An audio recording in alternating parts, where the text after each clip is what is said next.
Fala galera, tamo junto, mais uma aula de história para vocês. O tema, história geral.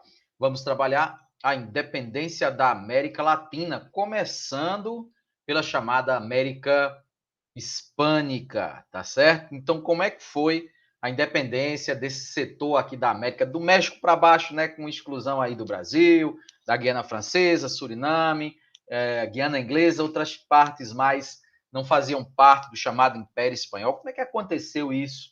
A gente vai, em alguns poucos minutos aqui, tentar desenrolar essas informações para vocês. É muito importante, vocês nunca devem esquecer isso, que vocês se aprofundem, né? Façam as leituras, vejam material didático e, claro, também responder questões sobre esses temas que sempre ajuda na fixação dos conteúdos. Então, vamos ao que interessa. Ou seja, vamos compartilhar aqui a tela a partir de agora, para que vocês visualizem o material e, consequentemente, tenham condição também de ir acompanhando aí a nossa fala de uma maneira mais atenciosa, né? Digamos assim.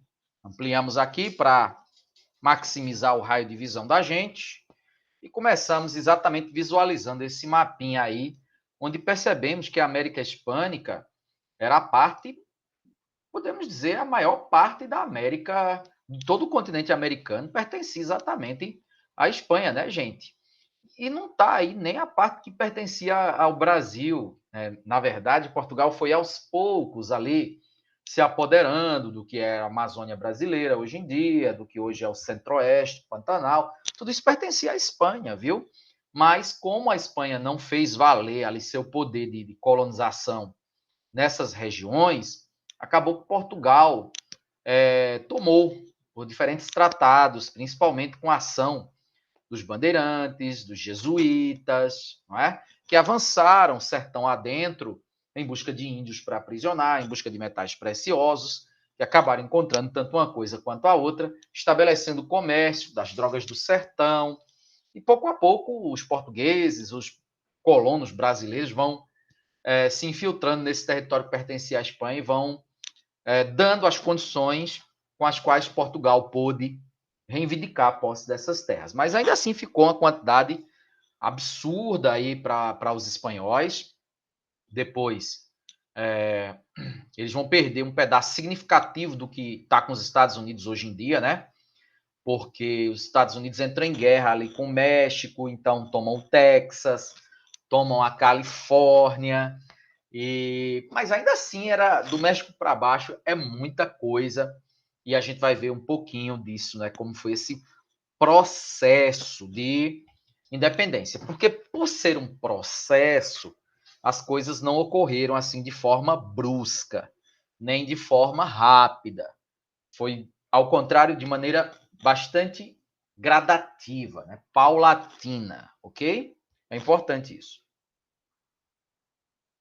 E tem a ver também com a Revolução Francesa, que empoderou a burguesia, tem a ver com as guerras napoleônicas, que enfraqueceu o Império Espanhol, porque a Espanha foi invadida, né, pelas tropas napoleônicas. O rei Fernando foi tirado do trono, foi colocado em seu lugar o José Bonaparte, irmão de Napoleão. Então, tudo isso repercute de forma bastante impactante aqui na América. Isso sem falar em duas outras coisas importantíssimas, que é a independência dos Estados Unidos, foi um bruta de um exemplo, né?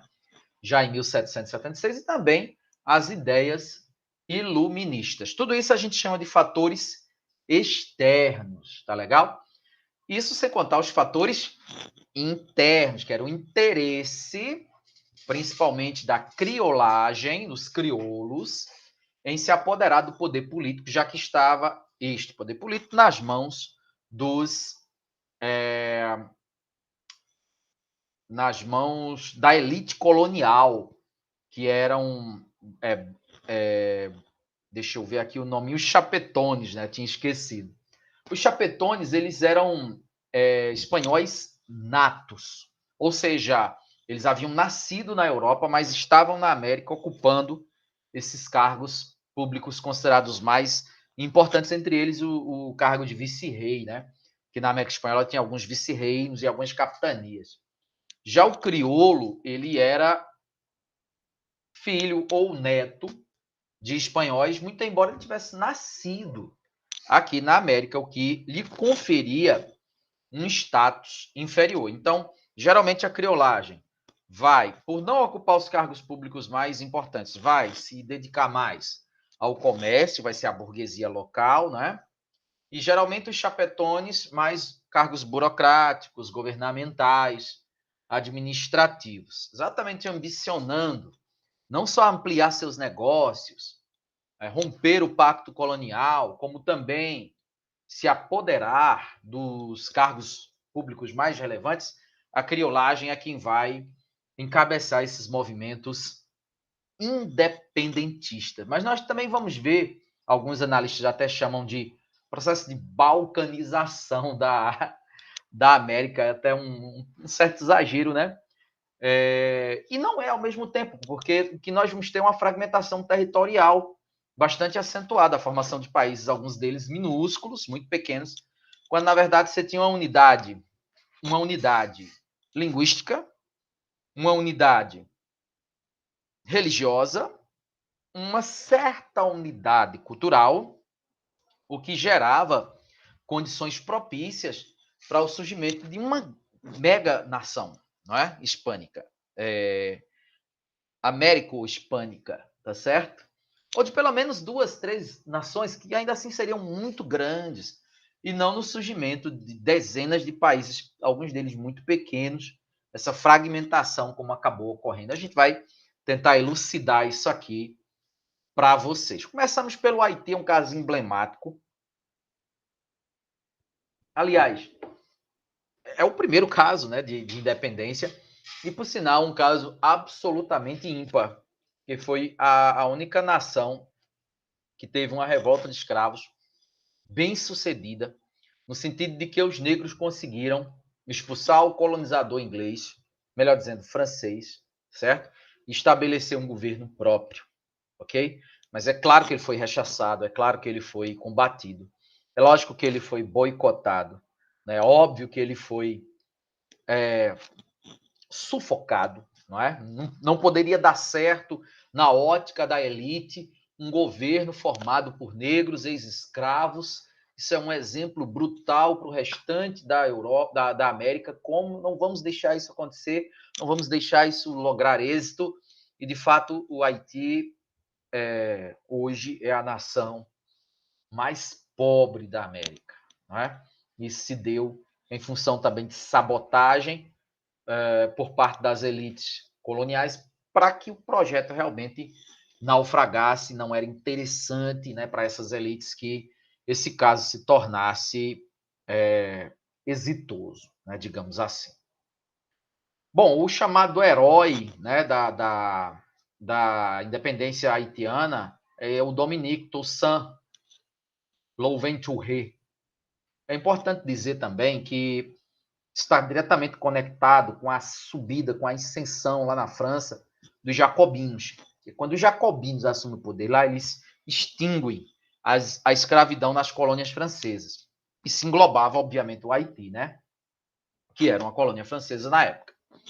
No momento em que os jacobinos são tirados do poder e volta a Gironda, que era da direita, aí há, e principalmente depois com Napoleão, há toda a revogação das medidas tomadas pelos jacobinos, entre eles a extinção da escravidão. Volta à escravidão. Só que aí os haitianos não aceitam mais, né? Uma vez provando do gostinho da liberdade, não estavam mais dispostos a retroagir. Né? Por último, para encerrar, em 1820, ó, a menção que tem aqui nessa lâmina no finalzinho, o país foi reunificado sob regime republicano, dirigido por Jean-Pierre Boyer. Ok? Bom, a independência do México ela está ligada à existência principalmente de 2 sacerdotes católicos. Os padres Hidalgo e Morelos, certo? Que pretendiam, inclusive, fazer uma reforma agrária de grande vulto, ok? Mas que acabaram não conseguindo naquele momento. E foi o único caso ao lado do Brasil que se tornou não uma república, quando se tornou independente, e sim uma monarquia. Muito embora uma monarquia muito breve, muito curta, rapidamente se transformou em república. O Brasil não, o Brasil demorou décadas, né? Com a monarquia ainda. Então tá aqui uma rápida menção. Ó, o padre mestiço, ou os padres, José Maria Morelos, assumiu o comando dos rebeldes, convocou a assembleia. Essa assembleia, em novembro de 1813, declarou a independência do México. Contudo, o governo foi dissolvido 2 anos depois, pois os colonos ricos uniram-se à metrópole espanhola. Naquele momento tinha, posteriormente tem a Santa Aliança e a tentativa, né, de restauração monárquica, recolonização da América após a queda de Napoleão, que é a Santa Aliança. E o Morelos foi capturado e executado em 1815. Então, o governo foi parar aqui no colo desse militar que se tornou imperador lá, o Agustín Iturbide. Bom, passando aqui adiante, a gente chega no caso cubano. Caso cubano, Cuba foi independente ali já conseguindo em 1898, já no finzinho do século XIX. Interessante porque os norte-americanos, eles interessados em dominar ali a região do Caribe, eles vão fomentar nos cubanos o desejo de independência. Cuba pertencia, inclusive, à Colômbia, né, se eu não estou enganado. E aí o governo local, os colonos, né, lá em Cuba, consegue a independência. E depois os Estados Unidos é quem vão controlar, inclusive colocando uma cláusula na Constituição cubana que dava o direito dos norte-americanos ter uma base militar em seu território. Direito esse que perdura até os dias de hoje, que é a base de Guantánamo, tá? Que ainda está sob poder norte-americano até os dias de hoje, felizmente. Na América Central, nós vamos ter uma série de países surgindo ali a partir de Guatemala, Belize, Honduras, Nicarágua, Costa Rica. Isso tudo fruto do chamado Congresso da Guatemala em 1824. Teve o Congresso do Panamá também, capitaneado pelo Simão Bolívar, né? Pretendia a formação de uma única nação na América de língua espanhola, mas foi vencido, foi voto vencido, principalmente pelos interesses dos chamados caudilhos. Quem eram os caudilhos? Vou explicar para vocês. O caudilho era uma força política local, era um latifundiário, era um senhor de escravos local, que, obviamente, se o país é pequeno, ele tem um poder de influência ali grande, mas se a nação é gigantesca, ele é apenas mais um latifundiário no meio de centenas, milhares, ok? E aí se fragmenta seu poder. E ao contrário, se a nação é pequenininha, concentra o poder sobre ele.